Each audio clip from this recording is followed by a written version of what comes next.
Captain Vijayakanth தொடங்கிய கட்சி இன்றைக்கு மிகப்பெரிய வெற்றிக்காக போராடி கொண்டிருக்கிறது. 2026 நடக்கிற சட்டமன்ற தேர்தலில் மக்கள் ஒரு நல்ல தீர்ப்பை தேமுதிகவுக்கு கொடுப்பார்கள்.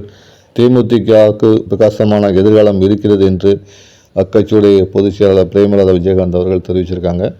ஒரு பேட்டியில் அவங்க என்ன சொல்லியிருக்காங்கன்னா, தேமுதிகவுடைய வளர்ச்சி இப்போ அருமையாக இருக்குது. கட்டமைப்புகளை விஜயகாந்த் அவர்கள் சரியாக வைத்திருப்பதால் தொண்டர்கள் உயிர்ப்புடன் தேமுதிகவுக்கு உயிர்ப்புடன் உழைத்து வருகிறார்கள். அந்த வகையில் 2026 தேர்தல் தேமுதிகவுக்கு மிகப்பெரிய வெற்றி வாய்ப்பை கொடுக்கும். அதிமுக பாஜகவில் எழுந்துள்ள சில சலசலப்புகள் கூட்டணி உடைவதற்கான வாய்ப்புகளை உருவாக்கலாம்.